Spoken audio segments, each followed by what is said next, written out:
अस्सलाम वालेकुम क्लास 5। आज के लेक्चर में हमें एक्सरसाइज 3D पेज नंबर 60 पे जो इसके वर्ड प्रॉब्लम है ये हमने स्टार्ट करने हैं। सो कॉपी पर स्टार्ट करते हैं। फर्स्ट क्वेश्चन है Ahsan cuts 4/5 of a piece of string and divided into 4 equal parts. Let's suppose Ahsan के पास एक पीस ऑफ स्ट्रिंग है, ठीक है, और उसने उसके 4 इक्वल पार्ट्स बनाए हैं, 1 2 3 4 इक्वल पार्ट्स में उसको कट किया है। और ये पीस ऑफ स्ट्रिंग है कितना, 4/5 है। क्या है, 4/5 है। He made 3 such sets of the string. उसने फिर इस जैसे ही 3 सेट और बना दिए, यानी 4/5 पीस ऑफ स्ट्रिंग अनदर लिया, उसका भी एक इसी तरह के ग्रुप बना दिए, फिर एक और लिया उसका ग्रुप, यानी 3 सेट्स उसने बना दिए। How much of the string did he uses, तो उसने कितनी स्ट्रिंग यूज़ कर ली है। सबसे पहले हमें पीस ऑफ स्ट्रिंग जो गिवन है वो 4/5 है। अब डिवाइड इनटू पार्ट्स, उसके कितने पार्ट्स उसने बनाए थे, 4, 1 2 3 4 पार्ट्स बनाए थे। 4 पार्ट्स बनाने का मतलब ये है कि जो 4/5 ऑफ स्ट्रिंग है उसको डिवाइड उसने कर दिया था 4 इक्वल पार्ट्स में, ऐसी बात है। अब उसने इस तरह के पेयर्स कितने बनाए हैं, सेट्स कितने बनाए थे, he make 3 such sets of string, 3 उसने सेट्स ऑफ स्ट्रिंग बनाए। सो स्ट्रिंग यूज्ड, हमने लास्ट में how much of the string did he uses, उसने कितनी स्ट्रिंग यूज़ कर ली थी ये हमने चेक करना है। सो हमारे जो पीस ऑफ स्ट्रिंग से 4 इक्वल पार्ट्स वाला पोर्शन था वो 4/5 डिवाइड 4 था, 4/5 डिवाइड 4, और 4 होल नंबर था। इसको फ्रैक्शन में करने के लिए बाई 1 हमने किया, ब्रैकेट में इसको लिखा, और उसने क्योंकि 3 सेट्स बनाए थे इसी तरह के, he made 3 such sets of string, के जो ऊपर उसने एक स्ट्रिंग का वो एक सेट बनाया है ना, उस जैसे उसने 3 और बनाए थे। सो हमने इस सेट को, ये वाला उसने सेट बनाया था कि एक 4/5 ऑफ स्ट्रिंग था, उसको डिवाइड किया उसने 4 इक्वल पार्ट्स में, इस जैसे 3 सेट बनाए। सो इसके होल में मल्टीप्लाई 3 लिखा जाएगा। अब हमें पता है कि डिवाइड का प्रोसीजर क्या होता है कि हमने इसको मल्टीप्लाई में चेंज करना होता है। जैसे हमने इसको मल्टीप्लाई में चेंज किया को 4/1 का रेसिप्रोकल या इसका इन्वर्ट करके 1/4 लिख दिया। अब क्रॉस कटिंग क्या हो सकती है, 4 1 is 4 4 1 is 4, 1 और 5 में क्रॉस कटिंग नहीं हो रही, ठीक है। अब टॉप के नंबर जो मल्टीप्लाई होंगे 1 × 1 और बॉटम में 5 × 1, ठीक है, 5 × 1 आ जाएगा मल्टीप्लाई। और जो बाहर हमारा 3 है ये भी होल नंबर है, इसकी फ्रैक्शन बना ली 3/1, ठीक है। अब 1 1 is 1, 5 1 is 5, साथ ही ब्रैकेट हमने ख़त्म कर दिए क्योंकि हमारा ब्रैकेट्स हमारी सॉल्व हो चुकी है, मल्टीप्लाई 3/1। अब ये ऑलरेडी नंबर ऐसे हैं, क्रॉस कटिंग हमारी नहीं हो रही है, 3 1 is 3, 5 1 is 5, 3 1 is 3, 5 1 is 5।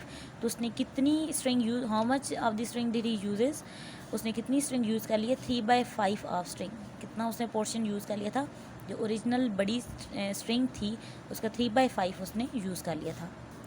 Question 2 है Asma divided her birthday cake into 16 equal parts, she give 3/16 to her friend, while triple of this quantity was used by other guest, what fraction of the cake is left।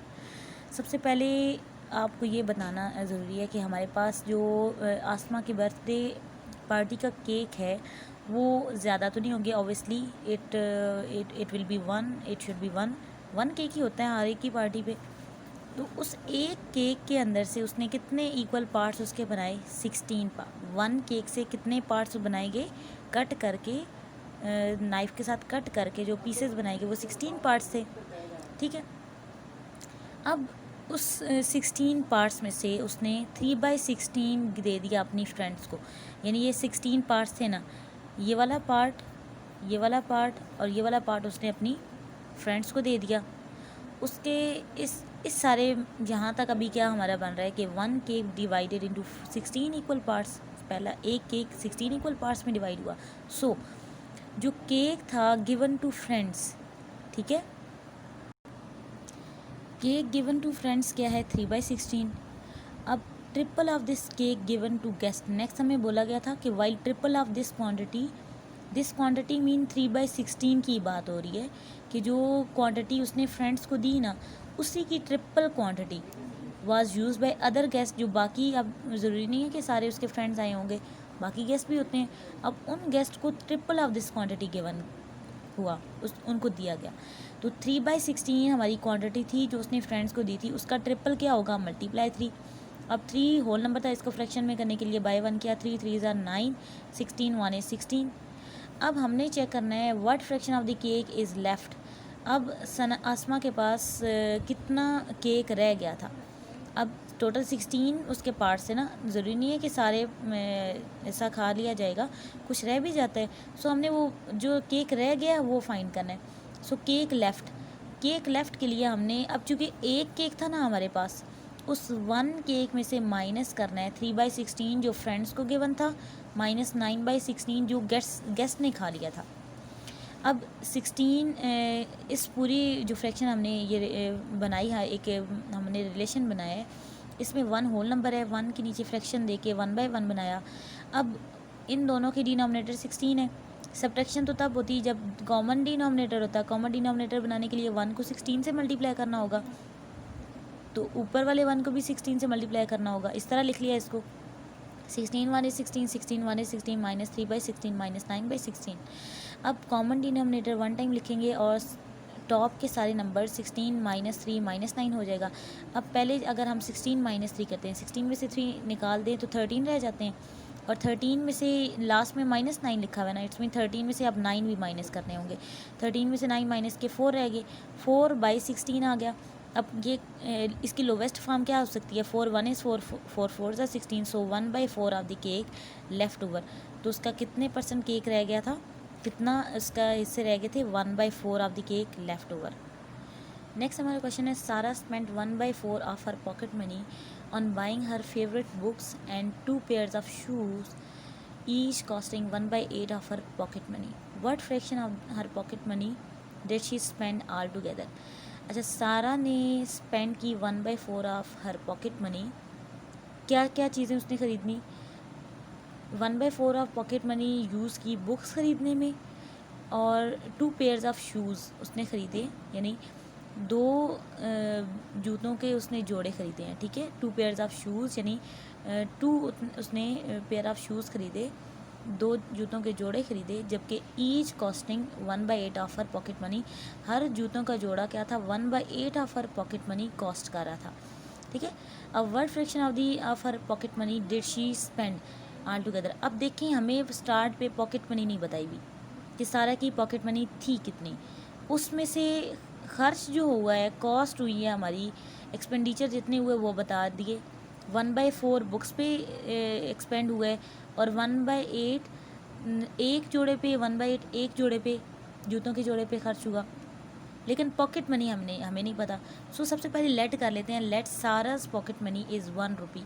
हम अब चूँकि हमें originally नहीं पता था कि उसकी एक्चुअली पॉकेट मनी कितनी थी, तो जब इस तरह का केस आएगा आपकी बड़ी क्लासेस में भी, अभी से ही आप अच्छे खासे सीनियर हैं, तो आपने क्या करना है कि सारा की पॉकेट मनी को सबसे पहले लेट कर लेना कि 1 रुपी है। हम 1 रुपी के साथ उसका कंपैरिजन सारा कर लेंगे, ठीक है।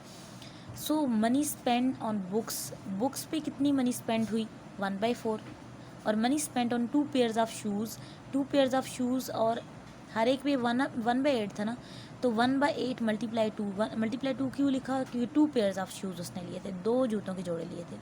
अब 2 होल नंबर था, इसके नीचे 1 लगा के फ्रैक्शन बनाई, ठीक है। अब 2 1 is 2 2 4 8 क्रॉस कटिंग हो सकती थी, 1 1 is 1 4 1 is 4।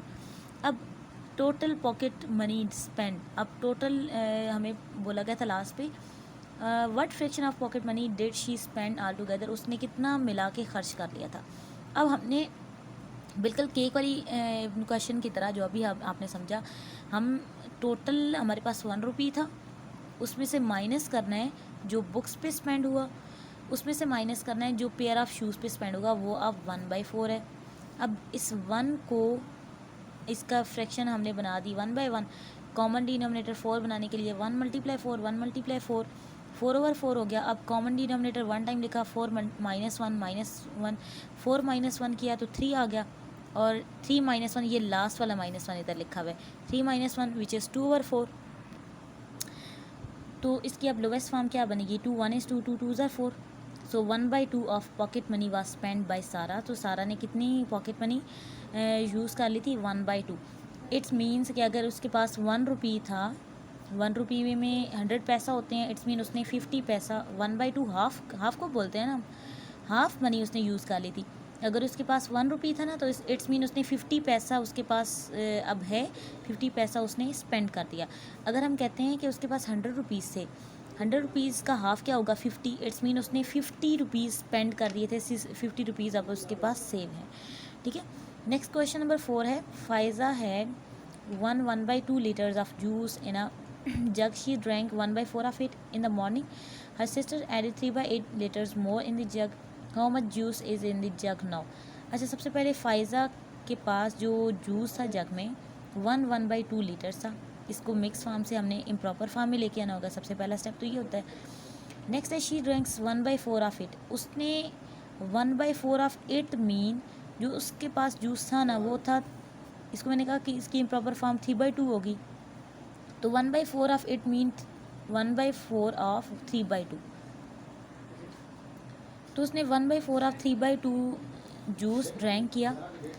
उसके बाद उसकी सिस्टर ने उसी जग के अंदर, यानी अब उसने जो 1/4 ऑफ 3/2 ड्रैंक किया, इट्स मीन उसका जो हिस्सा रह गया था, ठीक है, वो उसके अंदर उसकी सिस्टर ने 3/8 लीटर्स और ऐड किया. अब हमने चेक करना है कि एडिशन के बाद अब जग के अंदर कितनी क्वांटिटी मौजूद है.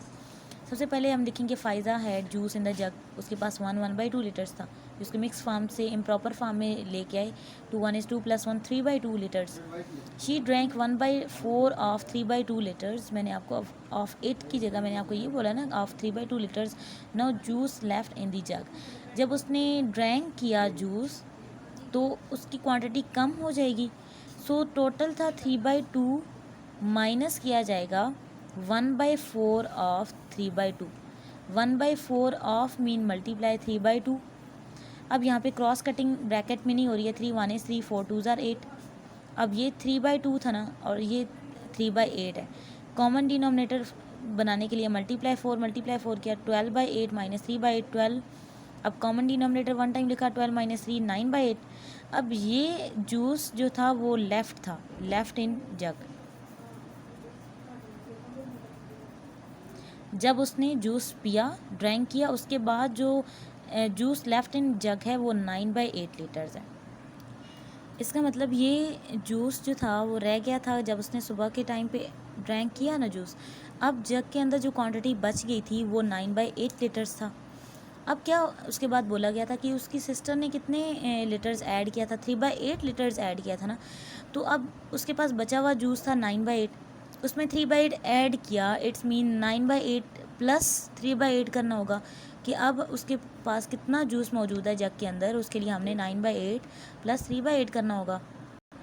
सो हर सिस्टर एडेड 3/8 लीटर्स मोर जूस. उसकी सिस्टर ने मोर जूस ऐड किया था. सो जूस इन जग नाउ. अब उसके पास जग के अंदर कितना जूस होगा, 9/8 प्लस 3/8. तो कॉमन डिनोमिनेटर 8 है, तो 9 + 3 12, 12/8 आ गया. अब ये इम्प्रॉपर फॉर्म है तो 8 1 is 8 4 रिमाइंडर. आपको पता है यहाँ से क्लॉक हम मेथड यूज़ करते हैं, तो 1 4/8. अब 1 4/8 लीटर्स की लोवेस्ट फॉर्म आ सकती है ना, 4 1 is 4 4 2 are 8. तो 1 1/2 लीटर्स जूस जो था वो इस वक्त जग के अंदर मौजूद है. ठीक है, एडिशन के बाद 1 1/2 लीटर्स जग के अंदर जूस मौजूद होगा. नेक्स्ट है, अहमद है 250 story books. He donated 1/2 of them to a library. Then he distributed 1/5 of rest of the story books among his friends. How many books are left with Ahmad. सबसे पहले अहमद के पास स्टोरी बुक्स कितनी थी, 250. उसने 1/2 ऑफ देम, 1/2 ऑफ 1/2 अभी मैंने आपको बोला कि ये हाफ को बोलते हैं. उसने हाफ बुक्स किसको दे दी, लाइब्रेरी को डोनेट कर दी, उस लाइब्रेरी को दे दी. Then he distributed 1/5 of rest of the story books. उसने जो लाइब्रेरी को देने के बाद जो बुक्स उसके पास रह गई थी उसने उनको डिस्ट्रीब्यूट कर दिया 1/5 of rest of the book. कितने % उसका डिस्ट्रीब्यूट किया था, कितना हिस्सा डिस्ट्रीब्यूट किया था, 1/5. Of rest of the story books, जो उसके पास बुक्स रह गई थी, अमंग हिज फ्रेंड्स, अपने फ्रेंड्स को उसने दी। अब हमने चेक करना है कि फ्रेंड्स को देने के बाद अहमद के पास कितनी बुक्स होंगी। सबसे पहले हमने लिख दिया total story books is equal to 250। Donated to library, library को उसने कितना हिस्सा दिया था, 1/2 ऑफ 250। ऑफ मीन मल्टीप्लाई 250, इसकी फ्रैक्शन हमने चेंज की, 251 इज़ 250/2, ये इस तरह आ जाएगा। अब इसको हमने डिवाइड करना है ना, 250 अंदर रख के अगर हम 2 से डिवाइड करते हैं, 2 1 इज़ 2, 5, 2 2 ज़ार 4, 1 और 0 हम नीचे ले आते हैं, 2 5 ज़ार 10। तो इसके पास कितनी स्टोरी बुक्स अब लेफ़्ट हो गई हैं, लेफ़्ट बुक्स कितनी हैं लाइब्रेरी को देने के बाद, 125 बुक्स हैं। कितने हैं, 125। अब करंटली अहमद के पास हमने चेक किया कि 125 बुक्स बची हुई हैं। अब 125 में से डिस्ट्रीब्यूटेड अमंग फ्रेंड्स, उसने फ्रेंड्स को कितना उसने हिस्सा दे दिया, 1/5 ऑफ 125। 125 क्यों लिखा, क्योंकि डोनेट उसने 125 कर दी ना, अब उसके पास 125 बची हुई हैं। तो ऑफ मीन मल्टीप्लाई 125, 125 1 इज़ 125। जब इसकी फ्रैक्शन चेंज की, डिवाइड करने से जो आंसर आया वो 25 था। ठीक है, इस तरह 5 2 ज़ार 10, 5 5 ज़ार 25। सो 25 बुक्स उसने डिस्ट्रीब्यूट कर दी। So books left with Ahmad, अब बुक्स अहमद के पास कितनी रह गई हैं, 125 माइनस 25। जो 125 उसके डोनेशन करने के बाद जो रह गई थी 125 थी ना, उसमें से 25 जो फ्रेंड्स को दी वो भी निकाल दी। तो अब अहमद के पास 100 बुक्स हैं। ठीक है, सो इन क्वेश्चंस को समझें, अगर कोई क्यूरी है तो मेरे से पूछें।